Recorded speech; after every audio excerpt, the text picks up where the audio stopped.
So today I decided I'd go back to my roots. And by roots, I mean just something I've only been trying for about a year or two. 1 year, actually. I wanted to do a Fitzjames portrait day just because it's been a while since I did like terror fan art that wasn't just John and Harry. Believe it or not, I actually do sometimes think about characters besides those two. And I kind of went into this with a rough sketch, not really deciding what I was going to do. I'd like to do some kind of, not a value study, but a painting that has a lot of play with the compressed value threshold, I guess. So a lot of the times when I paint, especially recently, okay, let's just use the fill bucket, that's way too slow. I've been experimenting with my values a lot just because I think values are probably the most important tool when it comes to drawing. Like if you think about landscape art, for example, really what the most important part of a landscape is in terms of illustrating that is using the values to convey distance. So atmospheric perspective is something that you hear about like in art class if you're just studying that. And I realized later that the same principles can also kind of be applied to portraiture, in that you can push and pull parts of the figure using values, kind of like you can with foreground, background, etc. of a landscape. So I don't really have a plan for this.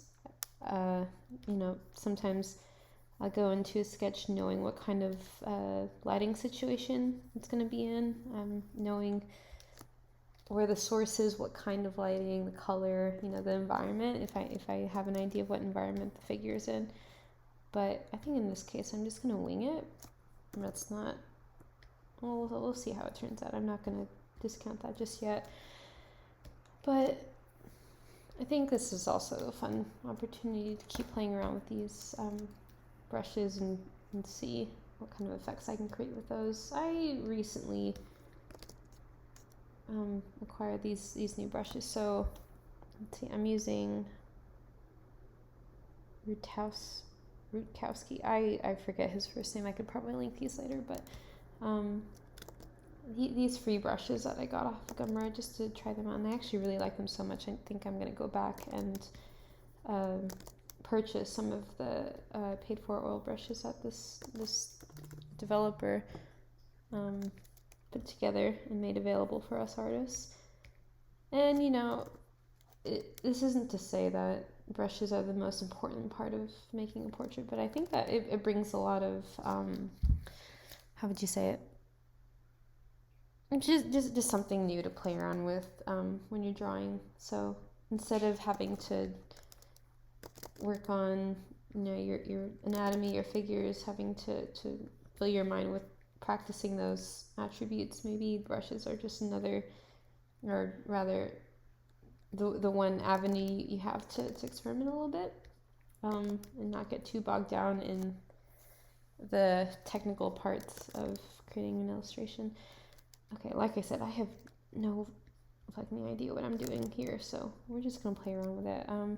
You'll notice I pretty much the first thing I always do when I start painting is I put like a warm tone down around the cheeks and nose. So in color theory, especially related to figures, there's kind of a basic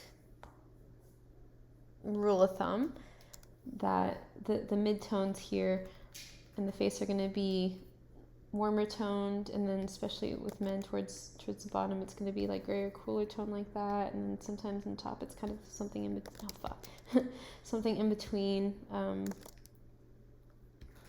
not quite cool or warm. That's kind of a general rule of thumb that a lot of people apply to their painting, and for the most part, it works well. I kind of enjoy the idea of exaggerating this. So for some of you artists, especially those who used to be on Tumblr or are on Tumblr, you know, there used to be that trend where you would like make the nose really, really warm, and I kind of it was silly. It was definitely really silly, but in hindsight, it was kind of like a fun direction to go with when it came to illustrating these figures. I think it was as like cringe as it was, whatever. It was a fun thing to try out in an art style. I think about my old art style a lot when I was like some dumb high schooler doing like fan art and shit. Like how much things have changed, and I guess how much more figurative my work has become now. You know, it's funny. I was on Tumblr, and I was in my notifications, and someone had. I guess it wouldn't take too long to scroll, but someone had like gone through my account and scrolled far enough to go find my old Steven Universe artwork. I completely forgot about all of that until I had seen all the notifications pop up of this old Steven Universe art that I had posted on there, and it was really surreal to see that because I hadn't thought about that in fucking ages, and it was weird because I was looking back at it and I was like, oh, this is like my old art style, but I still like it. Like in a weird way, it's still really held out. This is probably, I don't know how many years ago, maybe around 2016 or so is when I was doing that. So I was, 16 years old. It's so weird to think about. I'm going to look up a reference on my other screen for this lighting because this is not doing it for me. So like I said, going in without a plan, not always the best idea, right? But I don't know, sometimes you can get some interesting results that way. His hair is, I have a photo reference, but I'm not really using it anymore because I don't really want to use the color or anything in this reference for this art. I don't mind this blue, this kind of gray blue. And if you actually look at my color wheel here, it's, it looks blue on paper, but it's not at all when you look on the little color wheel thing on the side. That's just because of the temperature relationships. You put down a warm color and you put something next to it, and it could be just a little less warm on paper, but then it looks so much cooler because you're looking at it relative to a very warm tone background. Interesting how that works. And it's, to me, a really fun way to play with values, like I was saying before.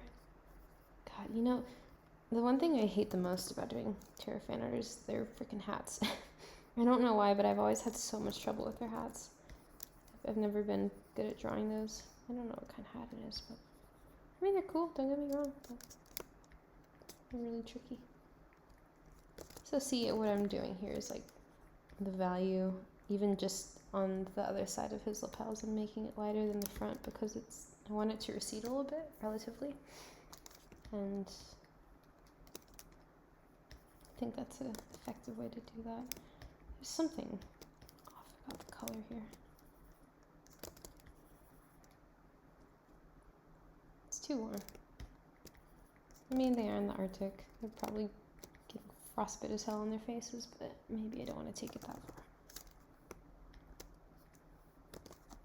I realized while I was working, while I was starting to lay color down, I hadn't merged my layers yet. So a lot of the times I'll merge my sketch layer with background layer like as soon as possible. Even before I start laying down color, I'll literally put just like a wash in the background and I'll just go ahead and merge. Just because of course I want to reference a sketch, right? Like I talked about before, but I also don't want to keep those lines there because I want to eventually integrate all the textures and the painting together. It's a better color. So this is where I'm starting to realize, you know, or not realize, but think about what I want to do from here. I see it's at this stage where sometimes I'll make adjustment layers, and you know, these are so much fun. See, you're gonna watch how funny this is. So let's say sometimes I'll literally pick a random color, turn the opacity down so I can see what's going on, and then I'll literally go through this list here of these blending modes and just like find something that I think looks cool, and I'll just apply it like that. It's a little hard to see here, but it'll be something darker. I don't know why it's so fun. I think it's because you you can get a lot of unexpected results that way. Like this is nice. I like the, ooh. So what if we do that, and then sometimes afterwards I'll actually go back and like see what this particular effect looks like with different colors. Like I really like that. I don't know why. I'm gonna turn it on and off and I'm like, oh, actually the original's better, maybe. Let's try that. And gradient maps are a lot of fun as well. I try to use those often. Huh. Well. Oops. Don't do that.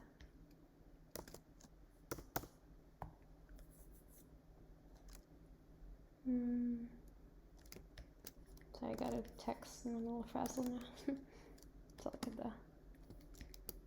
It's fine. We'll deal with it later.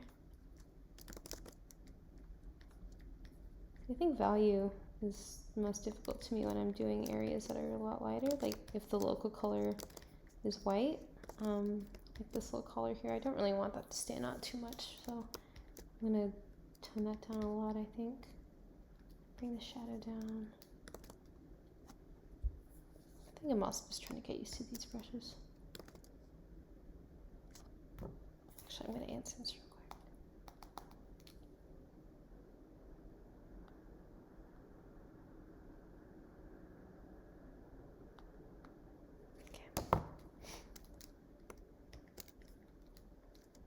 Okay. Small details like that shouldn't stand out too much. I think that was a bit much. I think my favorite thing about Fitzjames's face is this little line that he has. I like it. I wonder if the actors always had that, even if he was young or when he was young. I don't know why his name is slipping my mind all of a sudden. It's weird. Tobias Menzies. That's who it is.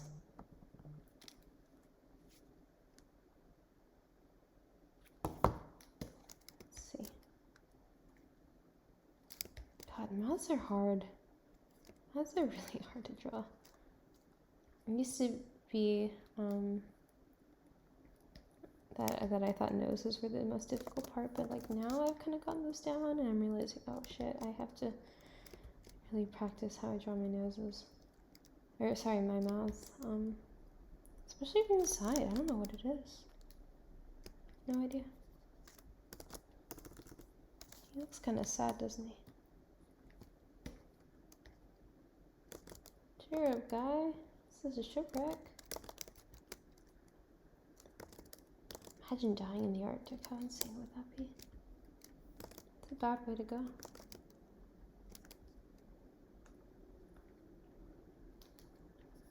Like, I think this show is kind of like messing me up in some ways, because I'm always like wondering, oh, what would it be like to die from scurvy? What does scurvy feel like? I was telling my friend about it, and he was kind of surprised, because he was like, oh, I didn't think people still got scurvy past like the 1600s. And how people technically get scurvy now. If you think about it, it's just what, a vitamin deficiency. That's all it is. Oh, Christ. Maybe I need to add the highlights more. Highlights solve everything, we know that. remember back in like the in like the mid 2000s, we had there was that trend of always putting like a shit ton of highlighter on your face, on your cheekbone. I had this I don't remember what brand. I think it was ColourPop, something like that. I had like this ColourPop highlighter, and I would just like smear that all over my freaking face, and it wasn't good. Like who let me do that? It's such a bad idea. Oh Christ. He has a very long upper lip. That's kind of nice. I think I do too. When I look at my face, I'm like, oh, my mouth is kind of funny looking.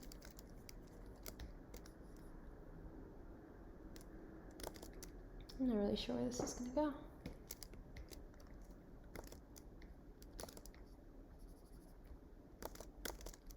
Kind of like, let's see. I shouldn't be using the reference too much.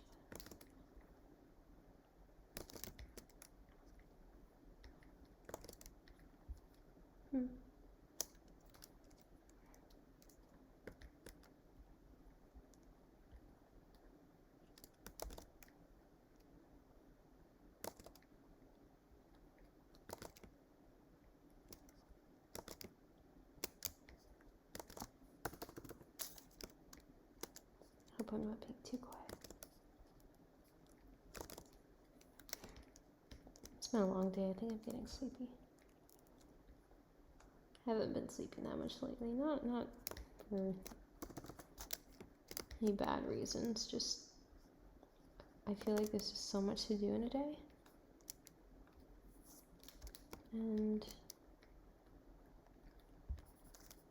I'll try to get up. You know, even on weekdays for work, I'll get up at like 7ish, but on weekends I still try to get up early if I can, just because I want to get a head start on the day, and I usually have a lot to do.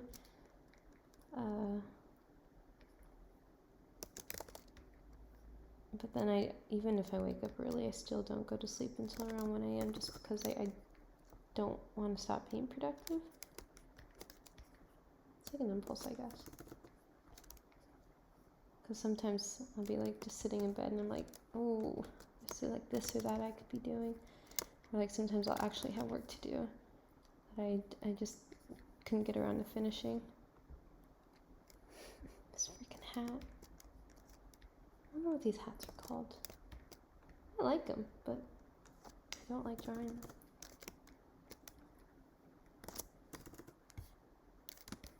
I always wondered with other artists, like, how much they zoom in when they draw.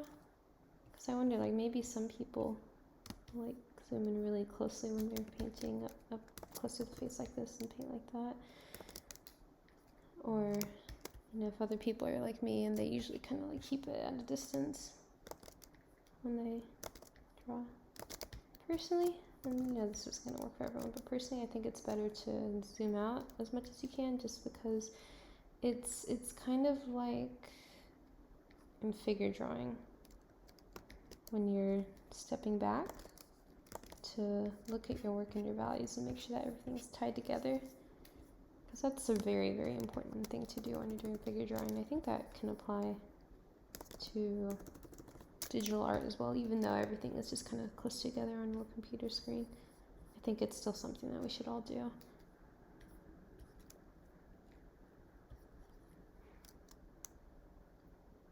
Something off about the shape of his hat up front.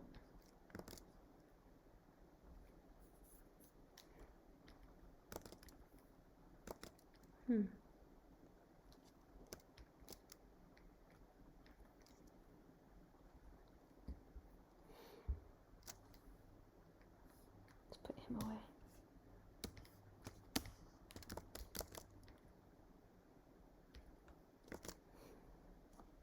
See, I'm always tempted to add like darker values where you'd expect to see them, but I'm trying to resist the urge to do that, especially when I'm doing these kind of value studies that are very specifically made or done for me to compress my values.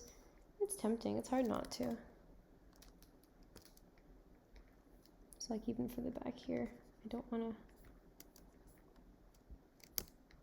That's pretty much as dark as I'll let it go. Even that.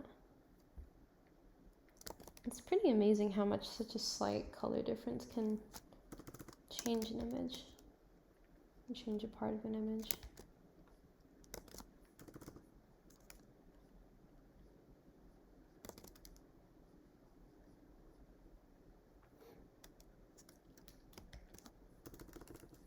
You know, for this, I'm not shooting for any kind of photorealism at all.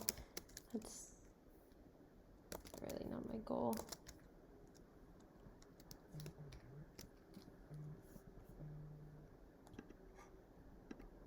I think what this might need, now that I'm looking, is a little brightness, just a little bit.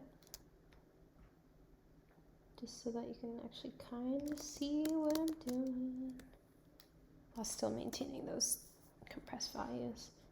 I'm rationalizing. We need to do something about this cheek.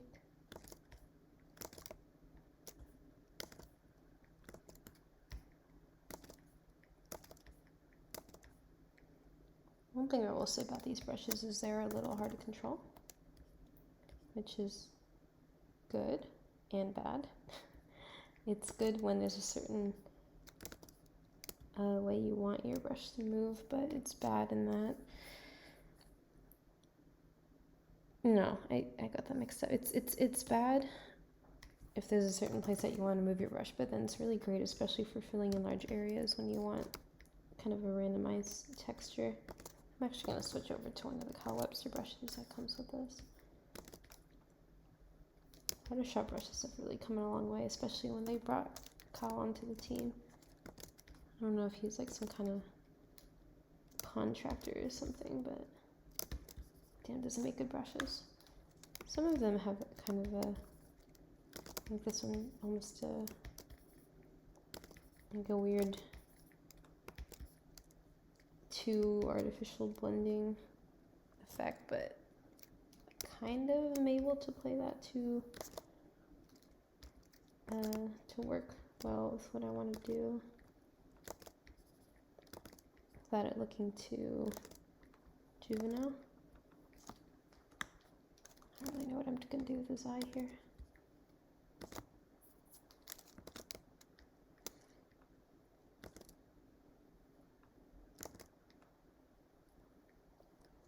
I don't want it slid to be too light.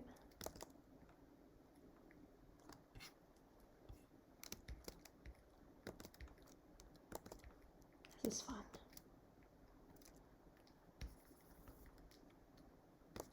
Part of me is tempted to play with the color more here, but I don't want to get cartoonish.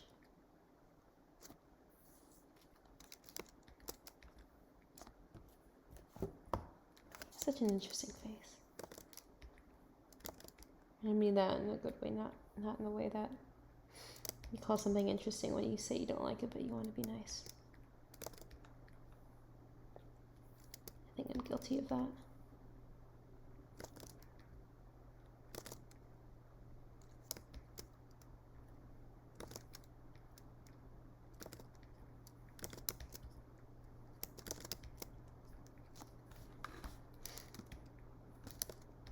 Part of the reason that I record these, and this is about to sound really strange, but I really, really like the sound of keyboard clicks, particularly on my laptop. So I'll record these and I'll go back and listen to them because I like the tapping sounds. I don't know, I feel like everyone these days listens to ASMR. I hope that's not just me. I really enjoy it. I listen to it quite a bit. Sometimes asleep, but sometimes what I'll do is I'll listen to it at work, and it's such a bad idea because then I can't be productive because I'm busy dozing away to ASMR while I'm supposed to be writing. I do a lot of writing for my job, so Sometimes it's hard, it's easy to zone out a bit. I don't like that highlight anymore. Go away. Go away.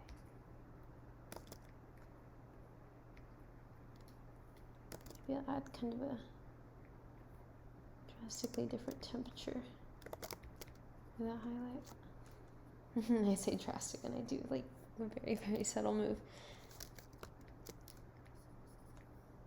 His hair is so, like, did people actually like wear their hair like this back then? It kind of, I don't know. It doesn't feel like a 1840s hairstyle, I'll be honest. I guess I should also remember that at this point they've been stuck in the Arctic for a few years now and they're looking kind of rough, so maybe that's part of it. It could be part of it. This is cute. I like this. I'm pleased.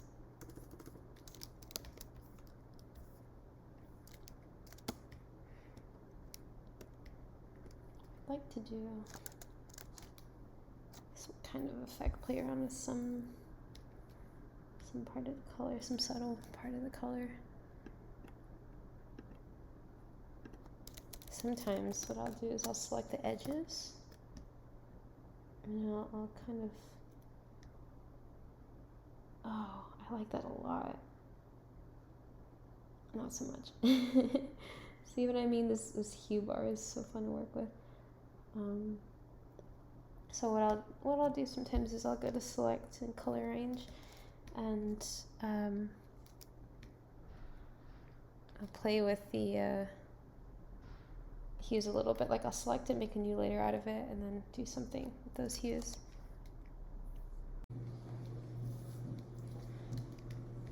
The dishwasher just kicked in. Hopefully it's not a problem.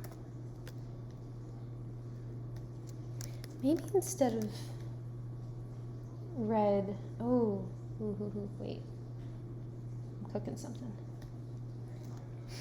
Sea green's always been one of my favorite colors, like a greenish blue.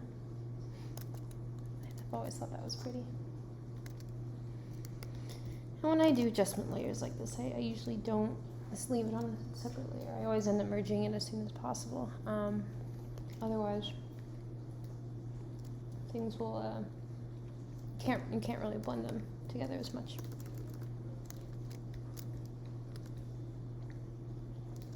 I wonder what kind of fur he's wearing here. I think it's some kind of rabbit fur. I think it's pretty. See if so many brushes here I haven't tried yet. Don't really know what I'm looking for. I think these brushes were originally designed for concept art. So they have some really odd textures, but how fun is that, right? Let's see.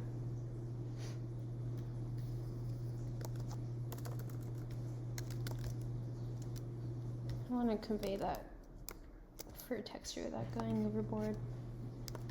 It's so easy to go overboard with that, especially just because it's very short fur that he's wearing here.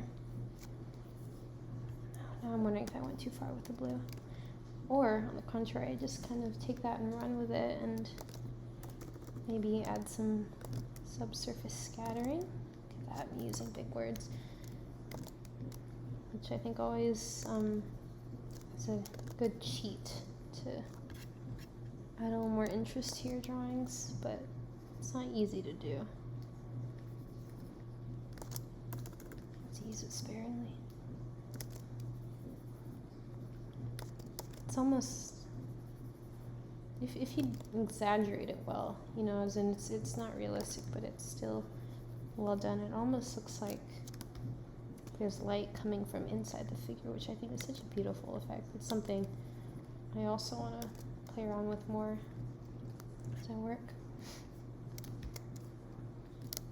I'm excited for this year. I think there's a lot of things I'm aspiring to do in my art that I haven't done as much before, and I look forward to finally hitting those marks and testing them out, you know, whether they turn out well or not. Look at that. If I zoom in really closely, the texture in this fur from the brush is so weird. Look at it. Isn't that beautiful? That's so cool. It's so cool. I'm liking how this is turning out now.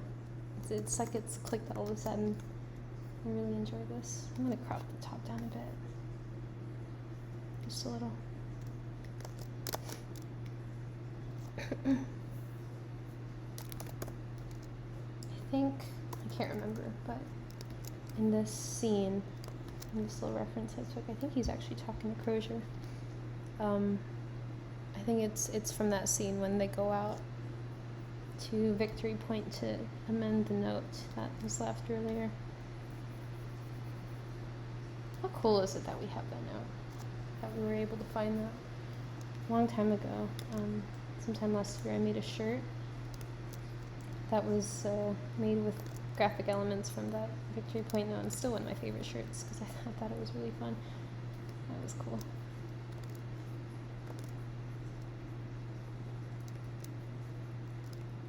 This brush is fun. Let's see what the jacket looks like here. I don't think I'm going to follow it very closely. But oh yeah, there's like a big fold.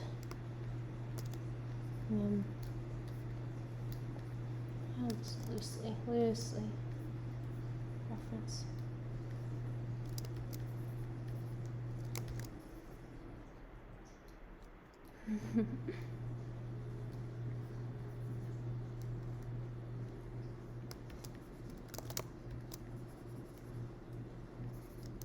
It's interesting in the reference picture, the value between his coat and the background is so similar, it kind of disappears.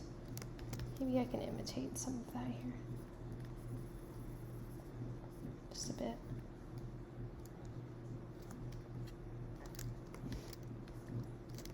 Then bring that in to here.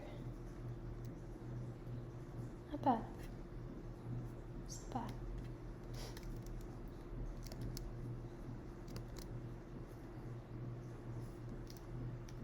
Of course, I still want to preserve some of those odd textures, so I'm not going to go too far. Yuki. Cat's scratching the couch. Not the couch, the carpet. I like it when he does that. This kind of reminds me of a while ago when I was doing a master copy of the Sir John Ross portrait. I went out and bought a specific brush to do the fur, the bear skin that he was wearing, and I had so much fun doing the fur, and it paid off because in critique a lot of people pointed out how much they liked it as well, which was very nice to see. So I've always liked doing fur, but again, easy to overdo. Now I'm trying to remember what brush I originally used for the fur because I kind of want to replicate some of that texture again. I want to preserve that. Oh, Christ almighty. That's not it, but actually, I can work with that. See, sometimes with these custom brushes, when you do short strokes, you get these weird artifacts, and like I said, sometimes that works, sometimes it doesn't, but in some cases, like here, it can be really, it's a fun effect.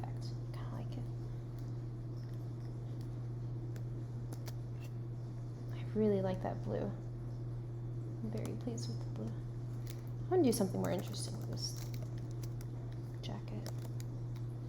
Again, I don't remember which brush I had originally used. Was it you?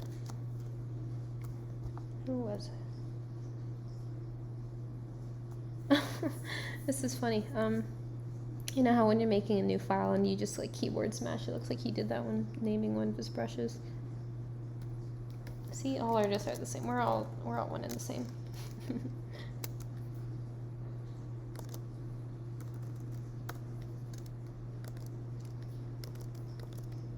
Let's tone that down. Oh, that's interesting. That's interesting.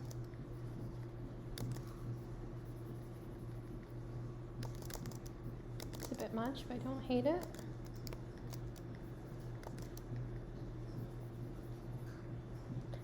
Why not? Why not? Maybe use this brush. I don't know.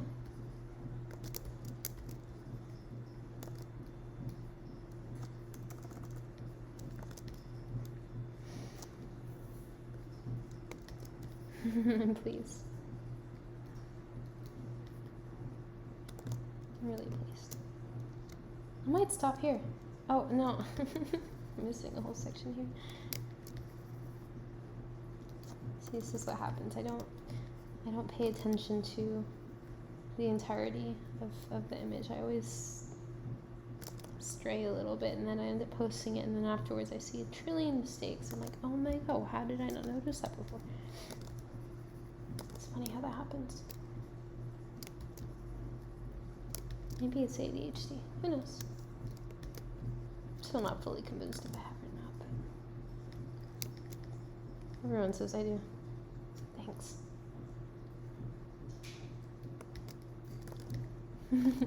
I like it. I don't know. I think this looks nice. It's not often I get to say that right off the bat. I think this looks really cool. Maybe the background needs something, but I don't know. Then sometimes at the end I will do some grain, just because what artist doesn't like doing this, right? Very little. I think the one thing I like about Clip Studio Paint that Photoshop doesn't quite do is you can also adjust the grain size, which is nice. Sometimes you can get some fun effects that way. No, I might, let me just try something. One more thing before we go.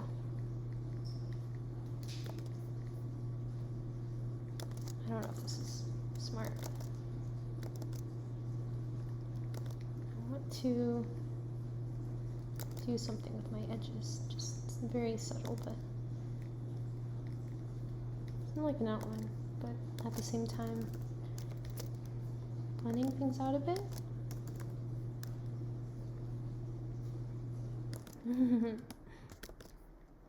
Yeah, this might be something.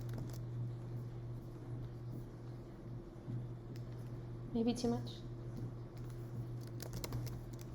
I forgot that side's a different color. I don't know. It's a little something. I can get behind that. It makes things recede just a touch, and it's kind of part of the goal here. I just don't want to change the shape of his nose too much. It's very easy to do that when you're making silhouette adjustments like this. Very easy. That's something. I hope his eye placement's correct. It's always eyes that are hard to place.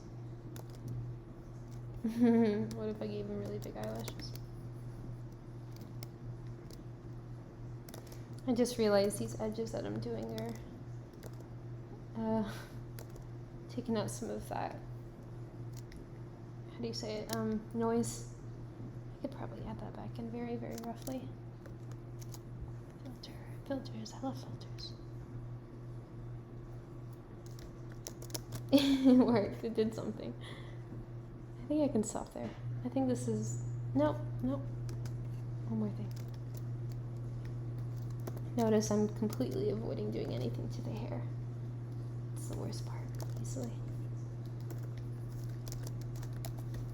What's happening? Another thing I love about Photoshop is tilt sensitivity. It's brilliant. It looks great. I'm on a Cintiq, so that effect is supported. Oh, what did I do? Let's merge these. Yeah, this is going to cover up that noise, but you won't be able to tell from far away, so that's okay.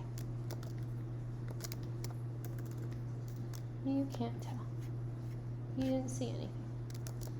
Nope, I'm gonna undo that. Never mind.